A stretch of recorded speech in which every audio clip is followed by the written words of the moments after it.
오늘은 사망의 몸에 대해서 우리가 말씀을 전하려고 합니다. 사망의 몸과 같은 마음과 육, 이것에 대해서 우리가 명확히 알고자 합니다. 여러분, 사망의 몸에 대해서는 어떻게 알고 계세요? 사도 바울의 오라 공고한 존재라, 이 사망의 몸에서 누가 나를 건져내랴, 이렇게 탄식하는 것이죠. 여기에 사망의 몸이 등장하는데, 이 사망의 몸이라는 이 단어는 바로 무엇이냐면 로마 제국 당시에 3대 극형이 있었어요. 그 3대 극형 중에 하나예요. 3대 극형이라고 하면 3대 극형, 극악한 형벌이죠. 극형이 뭐냐? 첫 번째는 여러분 잘 아실 것 같아요. 뭐겠어요? 바로 십자가에 못 박는 죽임을, 형벌이 있죠. 형벌이. 그리고 두 번째, 수많은 사람들 앞에서 사자의 밥이 되게 하는 거예요. 특별히 그리스도인들을 어떻게 죽였냐면, 그리스도인들을 붙잡아서 그들에게 일반 가축의 가죽을 이렇게 꼬매요. 씌우는 거예요. 그래서 그 사자가 그 짐승인 줄 알고 그걸 잡아먹게 하는 거예요. 그런데 왜 굳이 그 양가죽이나 소가죽이나 이런 거를 이렇게 입혔을까요? 저는 그렇게 생각해요. 그냥 먹여도 되는데. 근데 보통 사자들은 어떻게 짐승을 잡아먹습니까? 숨통을 끊어놓고 먹잖아요. 그러니까 거꾸로 배치해 놓는 거죠. 목을 끊었다고 생각했는데, 그래서 죽었다고 생각하고 먹는데 사실은 다른 부위부터 먹어가는 거예요. 그렇게 잔인하게 사람을 죽인 거예요. 그게 3대 극형 중에 두 번째예요. 그런데 그 3대 극형의 세 번째가 뭐냐? 바로 이 사망의 몸이라는 거예요. 그 사망의 몸이 뭐냐? 역사적인 기록으로는 제가 아는 게 두 가지인데, 하나는 뭐냐면 사형수를 집안에다가 가둬놓는 거예요. 어떻게 가둬놓냐면, 이제 막 죽은 시체를 쇠고랑으로 연결시켜 놓는 거야. 짧은 쇠고랑으로. 그래서 그들이 그 사형수가 계속해서 누구랑 같이 지내야 돼요?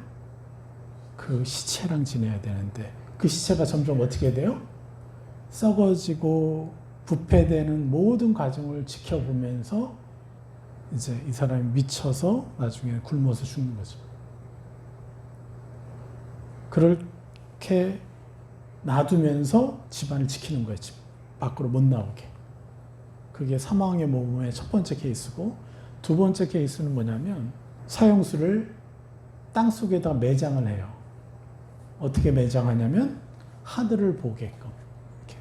그리고 그 위에다가 죽은 시체, 막 죽은 시체를 그대로 얼굴과 얼굴, 그리고 손과 손, 발과 발을 묶어요. 땅속에다 묻으니까 숨구멍이 있어요, 없어요? 그럼 질식사에서 죽는 거잖아요. 근데 유일한 숨구멍을 하나 내주는 거예요. 그거는 시체의 몸에다가. 그래서 이 사형수가 유일하게 숨을 쉬려면 어떻게 쉬어야 되냐면 그 시체와 입을 맞춰야 돼요. 입을 맞춰야 숨을 쉴 수가 있는 거예요. 그게 사망의 몸이라는 거예요. 그러니까 죽여도 얼마나 잔인하게 죽이는 겁니까? 그 사람이 처음에는 괜찮을 수 있지만 나중에는 시체가 썩어가고 뭐하고 그 오물을 다 받아야 하면 썩는 것을 미쳐 죽는 거죠. 그게 사망의 몸이라는 거예요. 여러분, 그 사망의 몸에 비하면 여러분들은 어떤 상태예요? 한결 낫죠? 아무리 죽고 싶을 정도로 힘드셔도 한결 낫지 않습니까? 참, 네. 우리가 너무 이 땅에서 삶이 지옥과 같고 너무 힘들다 해도요, 그 자리에 한번 묻혔다가 나오면 몇 시간만 있고 하루만 버티고 나와도 감사합니다 하면서 살 거예요. 이게 사망의 몸이라는 거예요. 그런데 사도 바울은 자신의 상태를 뭐라 그래요? 이 공고한 자로다. 이 사망의 몸에서 누가 나를 건져내랴. 사도 바울이 자신의 마음의 상태를 두고 그가 고백하는 거예요. 그런데 여러분들은 어떻습니까? 여러분의 상태가 이 사망의 몸과 같은 것 같아요? 아니면 좀 더 나은 것 같아요? 그렇죠. 어쩔 때는 나은 것 같고 좀 살만한 것 같고 어쩔 때는 정말 사망의 몸과 같이 너무너무 힘들죠. 자, 한번 보겠습니다. 건강한 사람이죠. 힘이 있어요. 그런데 이 건강한 사람이 실제로는 그 상태, 겉으로는 건강한데 실제는 어떨까요? 바로 이렇습니다. 또 다른 시체가, 썩어져가는 시체가 이렇게 사망의 옷처럼 딱 묶여 있는 거예요. 그래서 건강하게 막 뛰어가는 것 같지만 사실은 어때요? 그 마음의 상태는 묶여서 질질질 끌고 가야 되는 거예요. 어떤 것이요? 바로 이 생각이. 내 생각이 뭐예요? 어둠이 주인이 돼서 내 생각을 지배해요. 그래서 내 생각으로 나를 괴롭혀요. 끊임없이 자기를 판단하고 내가 무가치한 것 같고 너무 보잘것없는 것 같고 또 여러 가지 걱정, 근심, 두려움 이런 것들의 생각이 계속해서 나의 발목을 붙잡고 있는 거예요. 예수를 믿지 않는 사람들은 이런 거예요, 사실은. 그런데 그들은 어때요? 저들보다는 내가 낫지라는 것으로 이렇게 자기가 당하고 있다라는 거. 그래서 더 얼마든지 더 찬란한 생각을 하고 멋진 생각을 하고 더 청명하고 더 뛰어난 삶을 살 수 있는데 이거를 못하고 있는 거예요. 그런데 너무나 많은 생각에 묶여서 사실 우리가 인간적으로 너무 평범하거나 더 어둠에 묶여서 사는 거죠. 이걸 우리가 아셔야 되는 거예요. 두 번째는 뭐겠어요? 이 생각만이 아니에요. 두 번째 사망의 몸. 이게 뭐냐? 바로 감정이라는 사망의 몸이 나를 붙들고 있다는 거예요. 이거는 생각보다 더 강력해요. 나를 우울증에 빠지게 하고 조현병에 빠지게 하는 수많은 것들이 바로 뭐예요? 이 사망의 몸이라는 감정. 어둠의 감정이 나의 주인 되어서 살기 때문에. 그래서 내가 더 멋진 인생을 살 거라는 것을 기대하지 못하게 해요. 늘 정죄감으로 나는 왜 이럴까로 살게 하고. 그러니까 내 감정이 묶여 있으니까 생각이요. 뛰쳐나갈 수가 없어요. 생각도 묶여 있는데 감정까지 묶여 있으니까 더 멋진 상상을 할 수가 없는 거예요. 더 위대한 생각을 할 수가 없는 거예요. 무엇 때문에요? 이 감정 때문에. 그래서 생각과 감정이 묶여 있으니까 뭐가 묶이겠어요? 또 다른 상황의 몸이 뭐겠어요? 바로 의지라는 거예요. 그래서 이 셋이 이 각 사람을 붙잡고 있는 거예요. 그러니까 우리가 살아가는 모습이 너무너무 힘든 거죠. 그런데 이거를 사람들이 몰라요. 왜요? 저 사람도 저렇게 살고 인생이 그런 줄 아니까요. 너무너무 안타까운 저주가 바로 그냥 이렇게 살아가고 있는 게 그냥 인생인 줄 안다는 거예요. 너무 슬픈 일이에요. 예수님은 이 모든 것을 끊어주는데 여기서 끊기면 사람들은 어떻게 살아갈까요? 이 자유함도 엄청난 자유함이겠죠. 신적 차원의 자유한 생각을 하고 신적 차원의 놀라운 생각을 하고 신적 차원의 감정을 느끼고 얼마나 아름답게 살까요? 또 신적 차원의 의지를 발휘하고 이것을 우리가 알아야 된다는 거예요. 우리가 너무 이것을 몰라서 그냥 예수님 믿고 천국 가면 되는 거라고 생각하는 거예요. 사도 바울은 우리의 이 모든 것을 끊어주기를 원하는 거예요. 그래서 이렇게 고백한 거예요. 그리고 하나님은 바로 인간이 악에 의해서 지배받는 이것들이 너무나 엄청난 저주라는 것, 사망의 몸과 같은 저주라는 것을 알려주시고 그것을 해방시켜 주시고 하나님의 형상으로 살아가게끔 하시려고 하는 거죠. 이것을 너무 많은 사람들이 몰라요. 그래서 그냥 적당히 그냥 우리 가족 행복한 정도? 내가 교회 잘 나가는 거, 아이들이 주일 예배 잘 참석하는 거, 하나님을 떠나지 않는 거, 그 정도가 축복인 줄 알아요. 그 정도만을. 그게 무슨 결과예요? 이 사망의 몸에 생각에 묶여있기 때문에 내가 얼마나 예수님처럼 살 수 있는지, 예수 그리스도의 장성한 분량에 이룰 수 있는지를 상상조차 못하게 만들어요. 예수 그리스도의 장성한 감정을 누릴 수 있는지 상상조차 못하게 만드는 거예요. 왜요? 우리의 생각과 감정이 사망의 몸에 묶여있기 때문에 그래요. 이것을 우리가 잘 알아야 된다는 거예요. 그래서 우리의 상태가 어떻다고요? 사망의 몸과 같은 마음과 육신이라는 거예요. 자, 보겠습니다. 그렇기 때문에 마태복음 26장 41절에 뭐라고 합니까? 예수님께서 시험에 들지 않게 깨어있어 기도하라. 마음에는 원이로되 육신이 약하도다 하시고, 너무 절체절명의 중요한 시기예요. 예수님이 중보를 부탁하시고 제발 좀 이렇게 하자꾸나, 기도 좀 해주렴. 너무나 중요한 시기에 그 사도들은 뭘 했어요? 기도하지 못하고 계속 졸았어요. 이건 악의 공격이 심했기 때문에 더 그렇겠죠. 그래서 뭐라고 말씀하시는 거예요? 그 현상을 두고 예수님은 마음에는 원하는데 육신이 약하다는 거예요. 이 마음은 뭐라는 거예요? 바로 그들의 의로운 생각이라는 거예요. 이것을 위해서 기도해야지. 예수님을 위해서 기도해야지. 예수님이 원하셨던 대로 중보해야지. 원하지만 육신이 약하다라는 건 뭐예요? 육신. 악에게 지배받는 생각과 감정과 의지를 말하는 거예요. 바로 뭐예요? 옛사람인 거죠.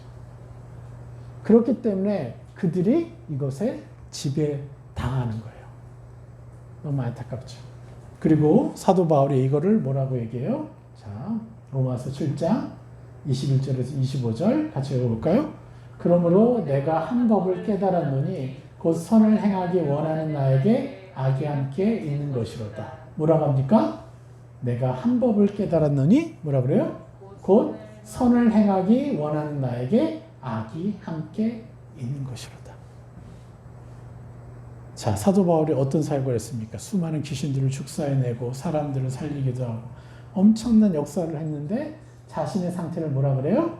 나에게 악이 함께 있다라고 얘기를 해요. 전에는 아예 한 몸을 잃었는데 예수 그리스도 때문에 그 어둠이 분리가 됐잖아요. 그렇지만 여전히 함께 있다라는 거예요. 22절 뭐라 그래요? 내 속사람으로는 하나님의 법을 즐거워하되 내 지체 속에 한 다른 법이 내 마음의 법과 싸워 내 지체 속에 있는 죄의 법 아래로 나를 사로잡아 오는 것을 보는도다. 오라 나는 공고한 사람이로다. 이 사망의 몸에서 누가 나를 건져내랴. 우리 주 예수 그리스도로 말미암아 하나님께 감사하리로다. 그런즉 내 자신이 마음으로는 하나님의 법을 육신으로는 죄의 법을 섬기노라. 많은 분들이 이것까지만 알아요. 딱 24절까지만. 그 상태가 어때요? 분명히 뭐라 그래요? 선을 행하기 원하는 나에게 악이 함께 있는 것을 깨달았다라는 거예요. 그래서 계속해서 그들이 싸워서 내가 어떨 때는 선한 일을 하고 어떨 때는 악한 일을 해요.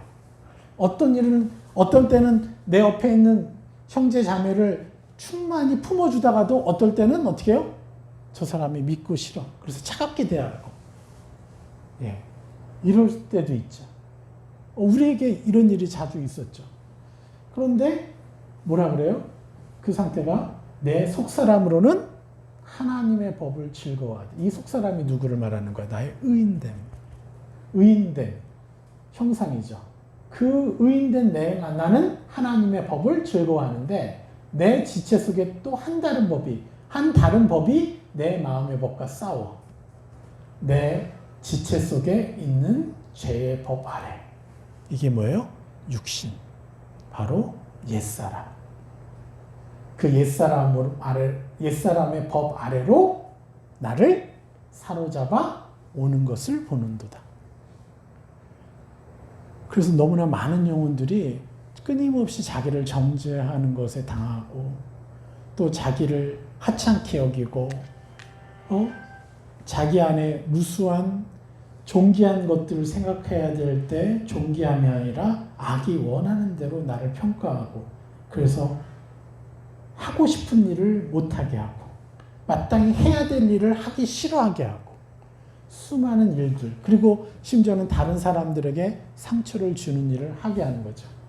죄의 법 아래로 죄의 법 아래로 나를 사로잡아 오는 것을 보는도다. 사도 바울도 결국은 어땠어요? 그렇게 되는 거예요. 그래서 사도 바울이 결국 바나바와 관계가 깨트려지고 결국 바나바가 사도 바울과 분리돼서 사역을 하게 된 이유가 뭐예요? 사도 바울이 마가를 용서하지 못한 거예요.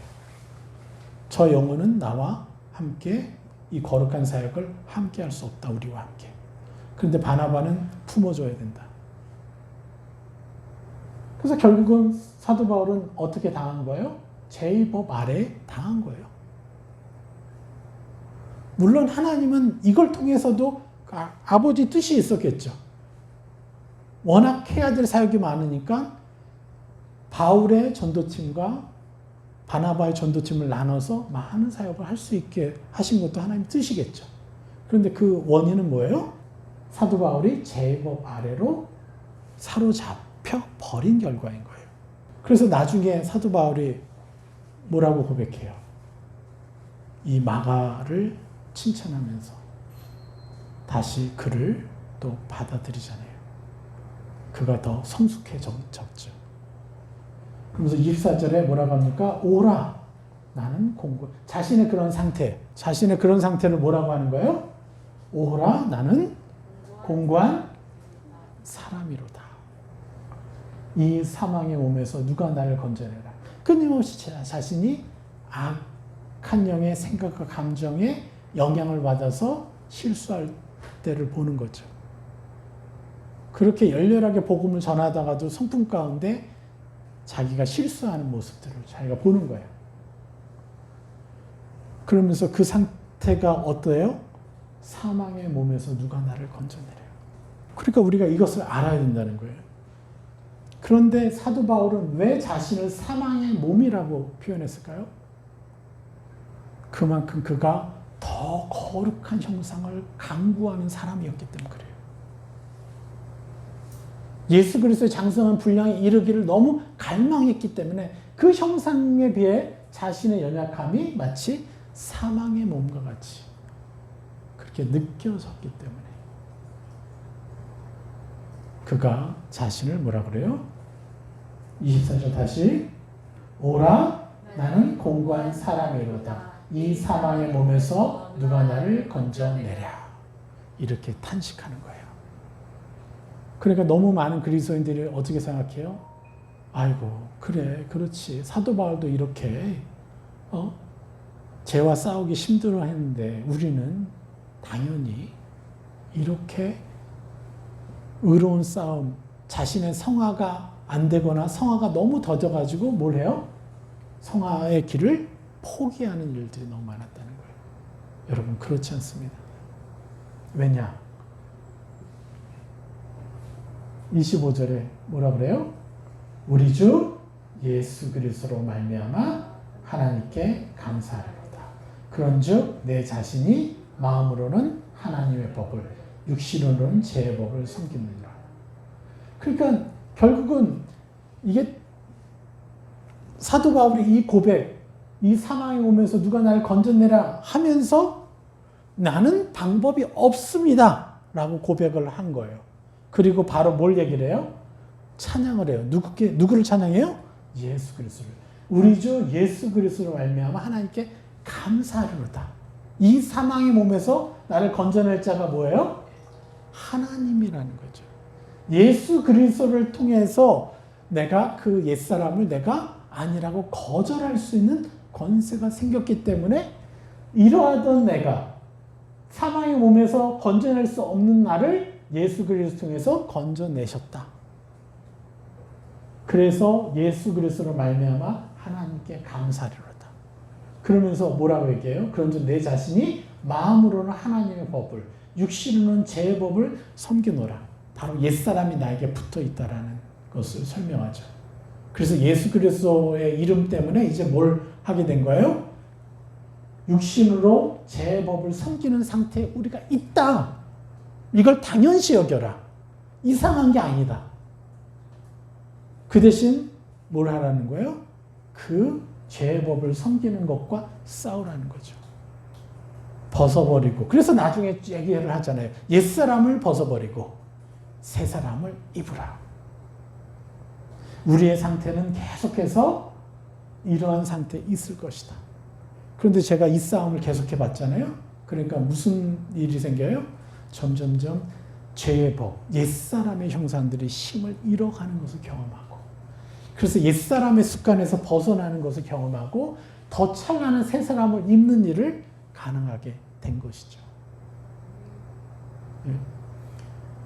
끊임없이 내 마음속에 들어오는 수많은 악의 생각들, 악의 감정들, 악의 의지들, 이것들을 어떻게 한다는 거예요? 우리는 죽일 수 있다라는 거예요. 그래서 여러분, 우리의 상태를 인정해야 돼요. 내가 예수님의 이름의 권세, 이 권세를 내가 사용하지 않으면 나는 교회를 계속 다녀도 나는 계속해서 육신으로는 제 법을 섬기기 때문에 내 육신의 노예로 살 수 있다라는 거. 그래서 교회를 다니는 게 목적이 아니고 천국을 가는 게 목적이 아니라 이 사망의 몸을 벗어내는 일에. 그래서 매일의 구원, 사망의 몸 하나하나를 거절하고 벗어버리고 하늘에 있는 새 사람의 찬란한 형상을 계속해서 침노해서 입어서 나는 예수 그리스도의 장성한 분량에 이르는 것이 그리스도인의 삶의 목적이 되어야 된다는 것이죠. 할렐루야. 왜 감사한다고 하는 거예요? 속사람과 겉사람 사이에서의 방황을 멈출 수 있도록 십자가를 통해 구원해 주셨기 때문에 감사한다는 거예요. 그래서 우리의 의인됨의 노력은 더 이상 필요가 없어요. 우리는 의인이 될 필요가 없어요. 왜? 이미 의인이 되었기 때문에. 더 이상 방황할 필요가 없어요. 내 육신은 당연히 죄의 법을 섬기게 돼 있으니까요. 그래서 의인 되려는 싸움을 싸우는 게 아니라 의인이 됐다라는 이 믿음으로 나는 새 사람을 어디만큼 입을 것이냐, 침노할 것이냐, 옛사람을 어디만큼 벗어버릴 것이냐의 싸움에 나는 집중해야 되는 것이죠. 이게 그리스도인의 삶의 숙명이라는 거예요. 자, 그래서 우리가 어땠어요? 사망의 몸의 생각, 사망의 몸의 감정, 사망의 몸의 의지에 우리가 묶여서 살아간다고 그랬죠. 모든 사람들은. 세상 사람들은 그렇다 쳐더라도 너무 안타까운 건 뭐예요? 예수 그리스도를 자신의 구주로 영접했고 예수 그리스도 때문에 우리가 천국 간다라는 걸 알고 예수 그리스도 때문에 우리가 구원받았다는 것을 아는 그리스도인들마저도 얘를 끊어놓지 못하고 평생을 살아가는 너무나 많은 그리스도인들이 있다는 게 너무 안타까운 거죠. 그리고 세상 사람들은 그들을 보면서 예수님 믿고 싶어 하지 않는다는 거죠.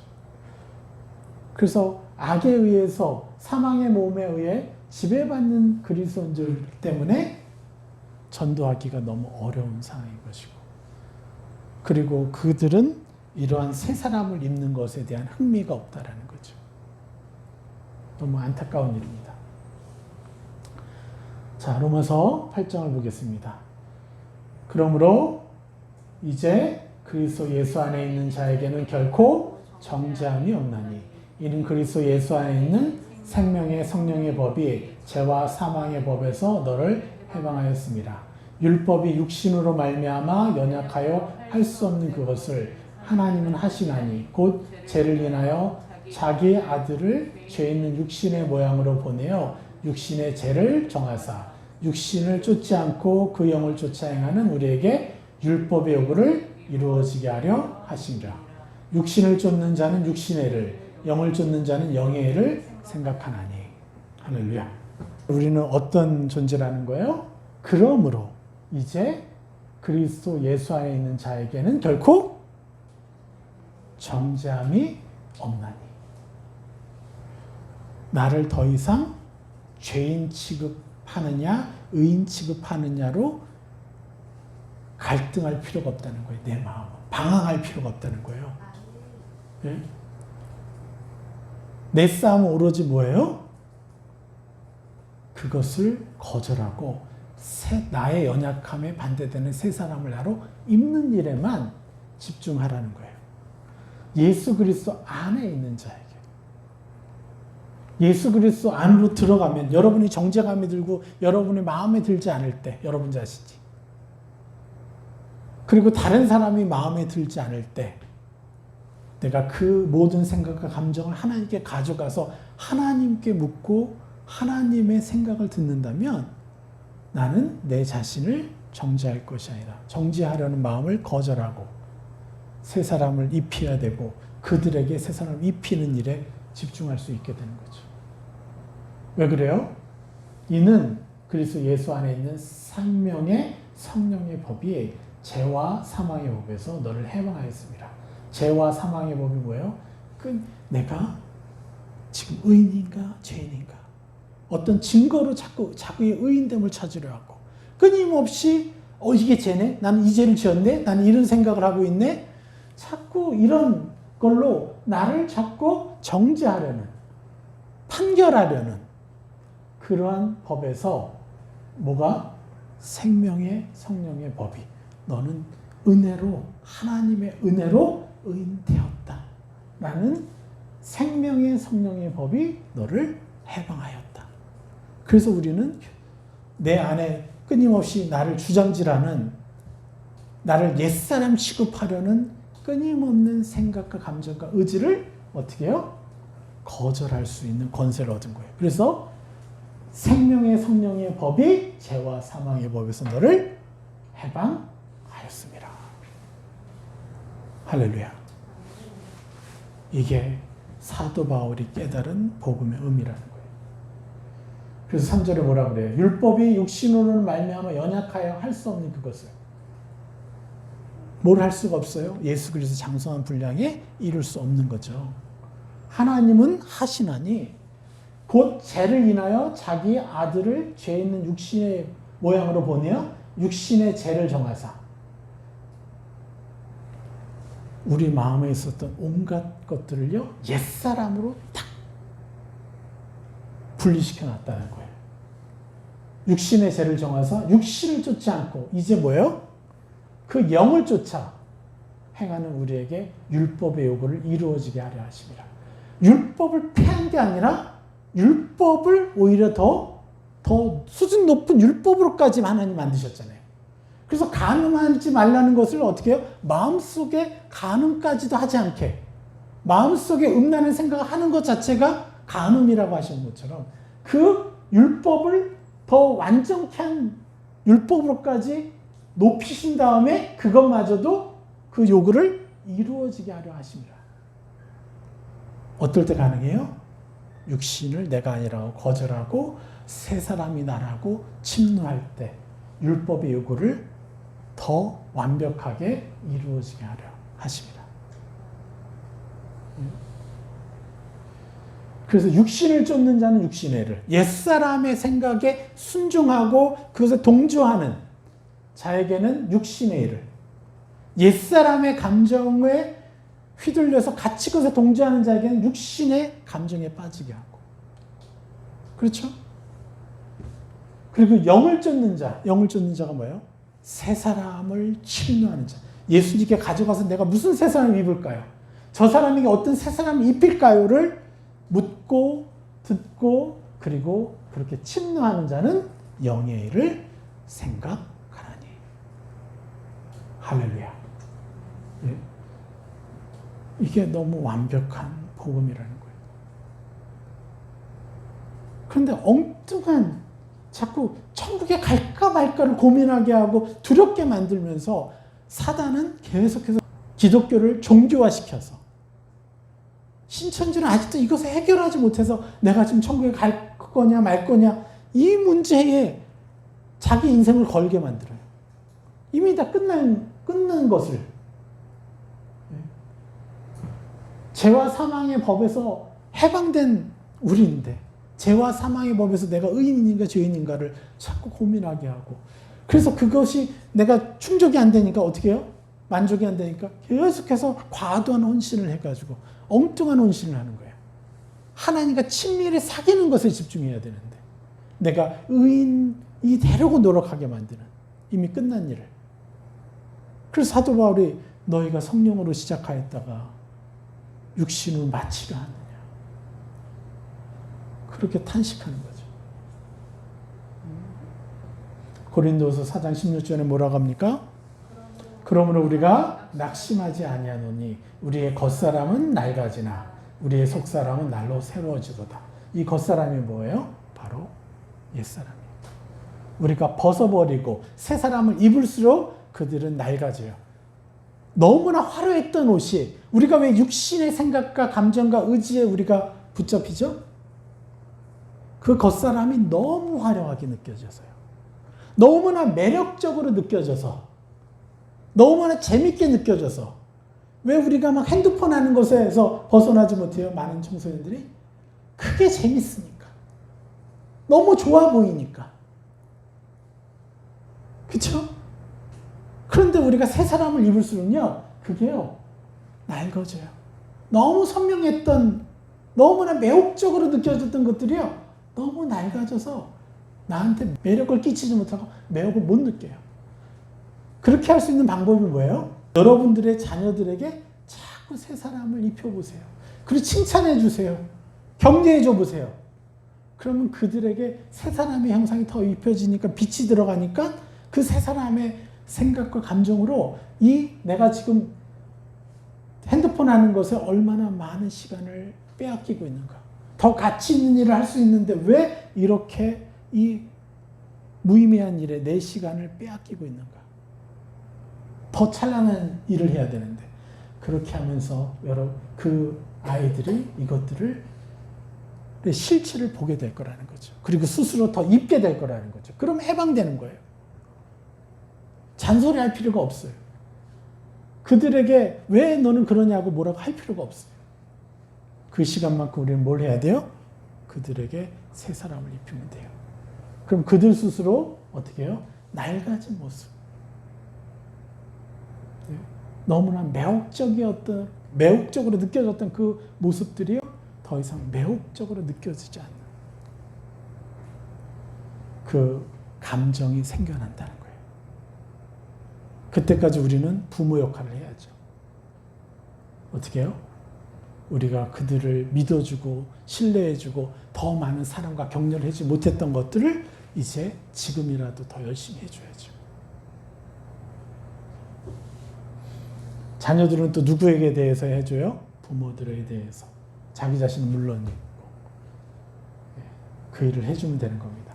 에베소서 3장 16절 그의 영광의 풍성함을 따라 그의 성령으로 말미암아 너희 속사람을 능력으로 강건하게 하시오며 하나님의 영광의 풍성함을 따라서 우리가 주님과 교제하면 교제할수록 친밀히 교제하면 교제할수록 그 영광의 풍성함을 우리가 보게 되고 느끼게 돼요. 그래서 그것을 나도 이제 침노하면서 내가 입는 거죠. 그럼 그의 성령으로 말미암아 너의 속사람을 능력으로 더 강건하게 하시오며 저절로 강건하게 되는 거예요. 그 빛이 강력해지니까 어떻게 돼요? 더 찬란한 새 사람의 형상이 보여요. 내가 이 침노해야 될 것들이. 그것을 침노하면 또 뭐가 있어요? 내 안에 또 다른 어두움, 보이지 않았던 어두움이 그 빛이 밝아져가지고 또 보이게 되는 거예요. 그래서 우리는 그때부터 무슨 일을 하면 돼요? 나의 연약함이 발견될 때마다 슬퍼하거나 정죄감이 시달릴 것이 아니라 할렐루야! 하나님 너무 감사합니다. 내 안에 또 다른 어둠을 발견하게 해주셨네요. 부끄러운 게 아니라 자랑이 되는 거예요. 여러분의 연약함이. 그래서 그것으로 어떻게 해요? 더 쉽게 옛사람을 벗어버리고 새 사람은 더 쉽게 입을 수 있게 되는 거죠. 열심으로, 열정으로, 감사함으로. 그것이 바로 속사람을 능력으로 강건하게 하시오며. 이것이 우리의 삶이고 감정이어야 되는 것이죠. 이게 그리스도인의 삶의 모습이어야 된다는 거예요. 얼마나 감사합니까? 그래서 우리는요, 가만히 있으면 안 돼요. 너무나 많은 세상 사람들이 이 사망의 몸의 상태에 살고 있어요. 주님 보시기에 어떻겠어요? 숨 쉬려고 그 썩어져가는 시체와 입맞추고 있는 상태라고 주님은 바라보시는 거예요. 우리의 모습을요. 우리의 매일의 모습을. 죄를 사모하고 옛사람이 원하는 것을 사모하고 그렇게 살다가 지치니까 또 하나님 찾다가 또 하나님 모르는 사람들은 계속해서 다른 것으로 벗어나고 나려고 애쓰는 모습이 사망의 몸과 별 차이 없는 그러한 삶을 살고 있다라고 주님은 바라보시는 거예요. 그래서 제가 하루는 기도하면서 너무 마음이 슬픈 거예요. 왜 사람들이 이렇게 살아야 됩니까? 왜 이렇게 사람들의 삶이 이렇게 힘들어야 됩니까, 하나님? 그러면서 하나님께 여쭙는데 또 하나님의 감정이 느껴지는 거야. 너가 그 정도인데 나는 얼마나 힘들겠니? 그래서 내가 이 땅에 내려왔단다. 내가 온갖 수모를 겪고 내가 창조한 피조물들로부터 온갖 수모를 겪고 끊임없이 대적당하고 그리고 심지어는 가시면류관을 쓰게 되고 그리고 채찍질을 당하고 그리고 십자가에 못 박히기까지 하였다는 거예요. 내가 너무 견디기 힘들어서 내가 창조한 그 자녀들이 너무 안타깝고 너무 슬프고 지옥처럼 사망의 몸에 묶여서 살아가는 것 때문에 내가 너무 힘들어서 이 땅에 내려왔다라고 말씀하시는 거예요. 그래서 우리는 무엇을 해야 되는 겁니까? 이것을 누려야 되겠죠. 이 사망의 쇠사슬을 끊어내고 그리고 수많은 사람들에게 주님의 심정으로 그들에게 이 복음을 전하는 것이 이것이 목사와 선교사의 몫이 아니라 우리 하나님이 나의 아버지라는 것을 느끼고 그것을 인정하는 사람들은 당연히 나의 삶의 목표가 되어야 된다는 거예요. 우리는 수많은 사람들을 긍휼히 여겨야 돼요. 사망의 몸에 묶여있는 그들을 세살을 끊어주고 그리고 그들이 하나님의 자녀답게 살 수 있도록 도와야 된다는 것입니다. 우리 같이 기도하겠습니다. 먼저 우리가 감사합시다.